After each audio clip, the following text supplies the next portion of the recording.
여기에 엘리케 감독의 무한 로테이션에 대해서 우려 섞인 시선이 많은데요. 다른 선수들은 특정 포지션에 대한 로테이션에 가깝지만 이강인의 경우 윙부터 중앙, 제로톱 가리지 않고 모든 포지션으로 고르게 기용하고 있기에 오히려 선수의 폼이 오락가락한다는 지적도 나왔습니다. PSG 선수 출신의 해설자 그레이즈 페이즐리는 이강인의 주 포지션은 오른쪽 측면서 반대발 역발, 윙어로 뛰는 것이 어울린다고 생각한다라면서 그가 오른쪽서 뛰면 왼발잡이로 인사이드 포워드 형식으로 연계 플레이를 시도할 수 있는데 좁은 공간서 찬스를 만들어낼 능력이 있다고 분석했습니다. 단 엘리케 감독은 오른쪽 측면 공격수로 스피드가 빠른 우스만 덴벨레를 무조건적으로 선호하는 상황인데요. 이강인의 우측 윙어 기용은 어디까지나 덴벨레가 나오지 못하는 상황이나 부진할 때 교체 카드로 제한되고 있는 상황입니다. 페이즐리는 이강인의 에너지를 의심하지 않지만 중원이나 제로톱으로는 뭔가 제 역할을 아닌 것 같다. 그럼에도 그는 감독이 원하는 패스 루트에 잘 적응하고 부지런히 뛰면서 경기의 흐름을 유연하게 만들 수 있는 선수다. 기본적으로 축구 지능이 높기 때문에 가능한 일라고 아쉬움을 나타냈습니다. 엘리케의 이강인 시프트에 대해 페이즐리는 뛰어난 선수로 축구 지능에 다양한 재능을 가지고 있기에 여러 포지션으로 기용되는 것이다. 그러나 장기적으로는 선수 본인에도 좋지 않은 부분이다. 좋은 퍼포먼스를 꾸준히 보이려면 선수가 특정 포지션에 정착해야 한다라고 목소리를 높였습니다. 루이스 엘리케 파리 생제르맹 감독은 주전 명단에 대해서 다시 한번 생각해볼 필요가 있어 보입니다. PSG는 27일 독일 민헨의 알리안츠 아레나에서 열린 바이에른 뮌헨과의 챔스 페이즈 5라운드 경기에서 0대1로 패배했습니다. PSG는 전체 25위까지 추락하면서 16강 플레이오프 진출마저도 비상이 걸렸습니다. 이날 패배의 원흉은 우스망 덴벨레였습니다. 엘리케 감독은 바이에른의 높은 수비 라인을 역으로 공략하기 위해 덴벨레와 브래들리, 바르콜라를 최전방에 배치했습니다. 아이디어는 좋았지만 선수들의 경기력이 뒷받침되지 못했는데요. 특히 덴벨레는 너무 심각했습니다. 전반전에 몇 차례 PSG가 득점 기회를 덴벨레에게 제공했지만 그때마다 덴벨레는 늦은 판단과 아쉬운 슈팅으로 찬스를 허비했습니다. 주심에게 항의하다가 경고를 받았던 덴벨레는 후반 11분 알폰소 데이비스를 향한 불필요한 태클로 경고 누적 퇴장까지 당했습니다. 1대0으로 끝난 승부였기에 최소한 덴벨레가 퇴장이라도 당하지 않았다면 PSG도 결과를 바꿀 수 있었을 것입니다. 덴벨레의 저조한 경기력은 오늘 내일의 문제가 아닌데요. 이번 시즌 리그에서는 매우 뛰어난 활약을 보여주고 있지만 UCL만 나서면 범인으로 전락하고 있습니다. 이번 시즌 UCL 4경기에 선발로 출장했지만 단 1도움이 전부입니다. 난사 기질도 심각합니다. 무려 21번의 슈팅을 시도했는데 1골도 넣지 못했습니다. 기대 득점값이 2골이었던 걸 감안하면 심각한 수치입니다. 현재 PSG가 UCL 5경기에서 단 3골을 넣는 득점 기근에 시달리고 있다는 점을 고려하면 엑스맨인 덴벨레는 선발 명단에서 제외될 필요가 있어 보입니다. 덴벨레가 가지고 있는 돌파력과 스피드를 포기하는 게 쉽지 않은 선택이겠지만 덴벨레만의 장점을 통해서 PSG가 본 이득이 전혀 없습니다. 결단이 필요한 시점이기도 한데요. 이제 UCL 리그 페이지는 단 3경기밖에 남지 않았습니다. 레드불 잘츠부르크, 맨체스터 시티, 슈투트가르트와의 대결이 남았습니다. 잘츠부르크와 슈투트가르트는 현재 순위가 PSG보다도 낮고 객관적인 전력에서도 밀리는 팀들이지만 16강 플레이오프 진출을 여전히 노릴 수 있는 팀들이기에 절대로 포기하지 않을 것입니다.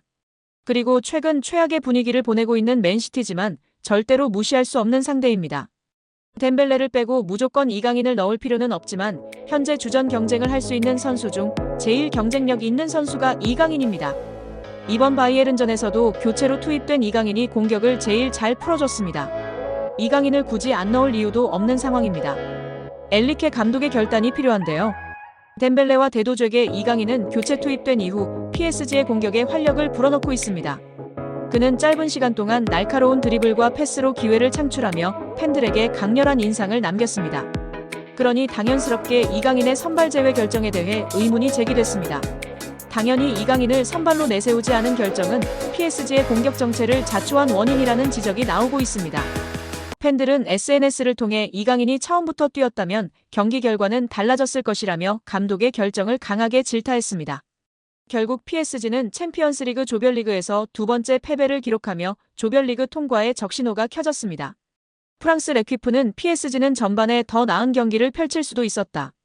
그러나 엘리케 감독이 선택한 덴벨레가 침착함을 잃고 자멸했다고 한탄했습니다. 레퀴프는 엔리케 감독의 전술로 추락하는 PSG에 대해 엔리케 부임 이후 UCL 17경기서 6승에 그치고 있다. 기본적으로 엔리케 감독 체제의 한계가 나타나고 있다라면서 절대 져서는 안 될 경기를 졌다. 남은 3경기서 2승을 거둬야 하지만 경기력이 최악이다. 이제 PSG는 유럽 무대에서 존재감이 없는 팀이라고 질타했습니다. 파리 생제르맹에 성공적으로 연착륙했다고 평가받는 이강인이 개인 최고 몸값을 경신했습니다. 시장 가치를 책정하는 트랜스퍼마크트가 8일 업데이트한 프랑스 리그앙 선수 시장 가치에서 이강인은 2,500만 유로로 평가받았습니다. 지난해 12월 2,200만 유로에서 300만 유로가 오른 금액입니다. 지난 니스와 경기에서도 빛났는데요. 팀이 0대1로 끌려가자 루이스 엔리케 감독은 후반 시작과 함께 이강인을 교체 투입했습니다. 축구 통계 매체 풋몹에 따르면 이날 이강인은 평점 7.2점을 받았으며 태클 성공률 100%를 자랑했다. 또한 패스 성공률은 91%였으며 이번에 기회를 창출했습니다. 준수한 활약에 현지 팬들의 극찬이 이어졌습니다. PSG 팬들은 이강인을 선발로 써야 한다. 그는 이번 시즌 초반 최고의 PSG 선수다라는 등 찬사를 쏟아냈습니다. 이강인의 가치는 이날 경기에서만 한정되지 않는데요. 축구 통계 매체 후스코어드닷컴에 따르면 이강인은 이번 시즌 현재까지 총 7개의 키패스를 기록했습니다.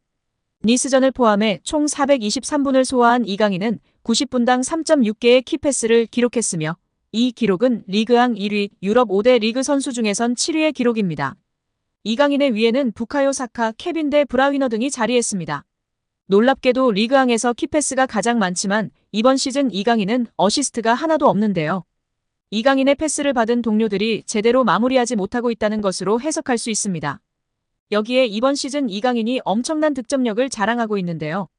축구 통계 매체 트랜스퍼마크트는 25일 공식 SNS를 통해 스트라이커를 제외한 이번 시즌 유럽 5대 리그 최다 득점 순위를 공개하며 화제입니다.